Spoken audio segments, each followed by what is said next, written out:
Y yo elegí mis 4 películas favoritas. Este fue el año, sin duda, y lo está marcado con la mejor película del año, el año de Netflix. Y en lo que vamos a hacer nosotros, entonces, vamos a limitarnos, que en general nos limitábamos al cine, a las mejores del cine. Este año vamos a tener que ampliarlo. El margen, el escenario. Al streaming, y también podríamos agregarle el montón de películas como First Reformed de Paul Schrader, You Were Never Here de Lane Ramsay, películas que no llegaron en ningún formato y uno pudo ver y que estarían también entre los mejores del año. Pero vamos a empezar con lo que diríamos el número 4. Amante por un día. Amante por un día. Philippe Garrel es un director surgido en la siguiente generación de la Nouvelle Vague, en 1964. Ya era un chiquilín, pero hizo su primera película. Pero es el heredero más directo de la nueva ola francesa. Comenzó haciendo películas muy experimentales, más del lado de Godard, ese tipo de cosas, o Rivette, los otros dos de la Nouvelle Vague. Sin embargo, en los últimos tiempos fue adecuándose a sus historias a algo un poco más amable, en este caso más parecido a Eric Romer, por nombrar otro de la Nouvelle Vague. Y acá en Amantes por un día esa fórmula parece haber realmente asentado. Es una historia bien Nouvelle Vague. Una muchacha se pelea con su novio, va a vivir a la casa del padre y el padre vive con una novia, que es una estudiante de él, que tiene la misma edad que la hija. Y a partir de ahí se empieza a formar un triángulo amoroso, digamos, entre el vínculo entre el padre y esas dos hijas, esas dos novias también en definitiva, que se le reúnen en la casa. Entonces es interesante porque tiene toda la tradición, me parece rescatable en el sentido que tiene toda la tradición de las películas de la Nouvelle Vague, la ciudad de París, gente hablando todo el tiempo, los problemas bastante complejos. Buenos diálogos, un blanco supongo. y negro muy interesante, y eso me parece que como homenaje a un tipo de cine es una de las películas más interesantes del año. No, decía, buenos diálogos. En general el cine francés te aporta buenas escenas de diálogos. Claro, sí. Los diálogos que parecen no decir nada, que parecen ser Y que en el triviales, fondo y que en el discuten fondo sobre la están vida. discutiendo un montón de cosas. Es una película muy interesante. En el número 3... 3, El hilo fantasma. Qué buena que está el hilo fantasma. Qué ¿Cómo buena se nota que la lista le hizo él? Y bueno, está muy bien. Está buenísimo, Ahora nuestro claro. especialista. Qué bueno está el hilo fantasma. La última película de Paul Thomas Anderson. El problema acá que tenemos es que son muchas películas que mencionamos en el Oscar el año pasado, Sí, claro. porque se estrenaron después de enero. Pero El hilo fantasma es la última película de Paul Thomas Anderson, el mismo de Magnolia, el mismo de Boogie Nights, que acá en un tono totalmente diferente cuenta una historia casi en tono de comedia, si uno lo quiere ver, la historia de cómo una mujer, una musa, interfiere en la vida de un diseñador, el último papel de su carrera por ahora de Daniel Day-Lewis, en un diseñador de modas muy famoso en la década del 50, que vive con su hermana, una fiel cancerbera de la tradición familiar, y en el que se entromete esta chiquilina que parece muy inocente al comienzo, pero empieza como a darle vueltas la vida a este señor que parece tan suficiente, hasta el punto que se convierte en imprescindible para su vida, en un giro final a lo Luis Buñuel, donde hay fetichismo y otro montón de cosas. Pero es interesante como un tipo acostumbrado a hacer como Paul Thomas Anderson, películas a lo Robert Altman, películas americanas, gigantescas, llenas de personajes, en este caso se parece más volcado al lado de Hitchcock o de David Lean, los grandes melodramistas británicos de la década del 40 y de la década del 50 en Estados Unidos, para contar una historia llena de sutileza, llena de belleza y una historia de la transformación de un hombre a partir de la irrupción de un ser inocente, que no lo es tanto, porque nunca, cuando se te presentan como inocentes, nunca Son lo las peores, diría una abuela. Y los peores.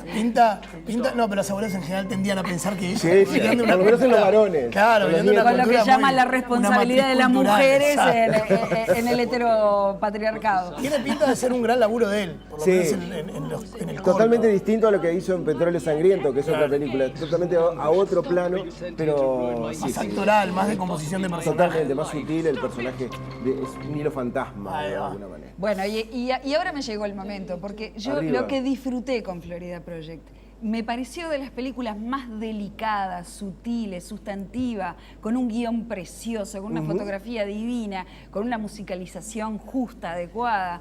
Realmente una manera de contar que, honestamente, es una de las películas preferidas Bien, mías de este año, coincidimos ¿no? entonces. Estamos de acuerdo. Porque es verdaderamente primero es una película de las que ya no se hacen, porque muestran el proyecto Florida, que refiere a un lugar donde vive un montón de gente, a un proyecto de sociedad, de alguna manera, que es el proyecto de vivir al sol y todos felices, que sin embargo quedaron del lado de atrás, tras bambalinas, de los parques de atracciones precisamente del estado de Florida. Y ahí, en esos colores brillantes que en realidad no pueden disimular la decadencia de todo ese lugar, tenemos la historia de 3 niñas, principalmente de una, su vínculo con la madre, una madre de esas que es desesperanzadora la situación que tiene, además lo poco que hace ella para salir de esa situación, pero también plantea eso, bueno, la madre es como es una adolescente que es tan niña como ella, pero todo el tiempo le está dando un montón de amor a la gurisa, un montón de compañerismo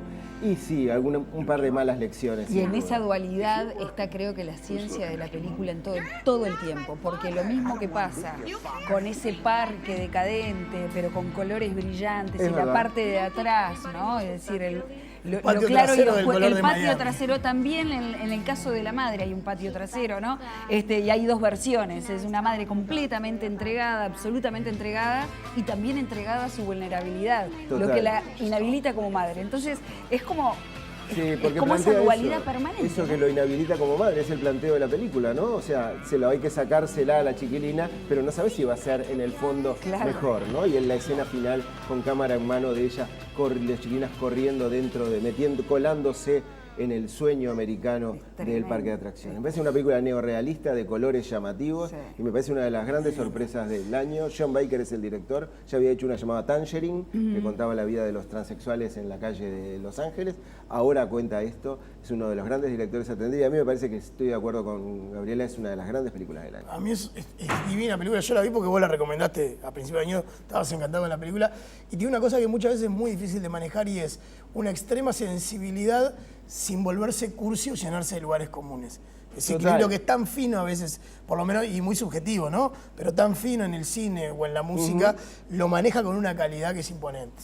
Y además está Willem Dafoe en el papel de ese Que en algún momento Cristo. le van a tener que reconocer algo. a Este William año Dafoe. tiene hace Van Gogh nominación. este año, así que podría ser. Y el número 1, yo que sé, odio ser tan obvio, pero para mí la película más importante del año sigue siendo Roma. Porque, por varias razones. Primero, porque es la llegada de Netflix o de una cadena, de un nuevo jugador a unos estudios Y qué jugador, además.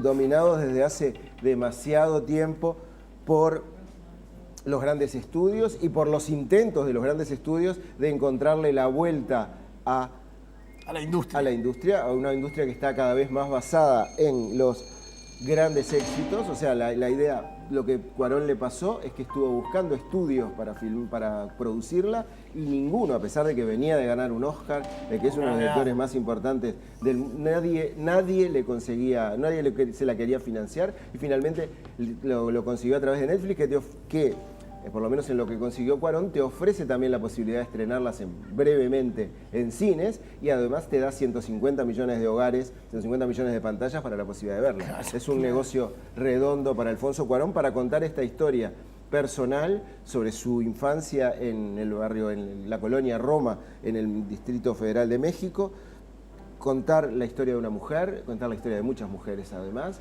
sobre una separación familiar en un blanco y negro muy cuidado, donde hay lugar para la fantasía a los Fellini, donde hay lugar para cierta cosa europea a los Resné. Hay un montón de cosas interesantes, está reflexionando sobre cine y tiene unos 45 minutos finales que para mí son de lo mejor que se ha visto por lejos en mucho tiempo a partir de la escena, de una serie de escenas que van sucediendo y que nos llevan hasta el final. Entonces me parece que es una película, y odio ser tan obvio porque todo el mundo la ha elegido como la mejor película del año, es una gran película, está en Netflix, se puede ver, está en la casa de cada uno. Netflix además, en Netflix está la nueva de Tamara Jenkins que se llama Private Life, que está muy buena, sobre fertilidad, una pareja.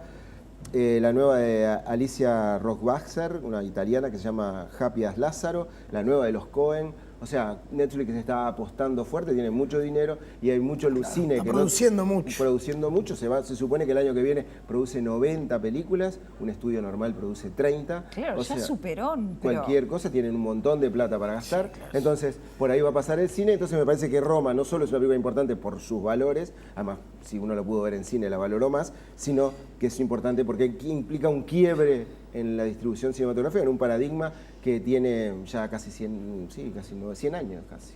Y si le faltaba digamos, un mover, puso a la protagonista en la tapa de Vogue y armó un escándalo con la Yalitza Aparicio. En el mundo, en Estados Unidos y en Europa. Muy ¿Qué? interesante. A ver, contame eso, Que no fue lo sé. la tapa de Vogue. La tapa de ¿Y Vogue. por qué armó un escándalo? Porque muchos se escandalizaron con... Porque no es el canon de No es belleza. el estereotipo de que Vogue llevaría una tapa. Está bien, todo se va ¿Y ustedes a alguna Una gran película que polémica. hayan visto y yo no dije? Mirá, yo el Florida Project lo comparto, no vi Roma todavía, y me pasa que es un año, cuando vi el mail, me puse a repasar, y mi año cinéfilo había sido tan cargado de películas infantiles, que me costaba encontrar Suele pasar. en mi disco duro, esta además de Florida Project, y yo voy a meter a Coco, que para Bien. mí fue un peliculón, y de Bien. lo de Está bien. animación infantil más lindo que he visto en mi vida. Yo vi una serie alemana que me pareció fantástica, se llama Los Cuatro Pilares, que estoy esperando que baje la nueva con los subtítulos en español, la segunda temporada, que es una joyita. 4 pilares. Bien, Cuatro qué buena pilares, búscala. recomendación.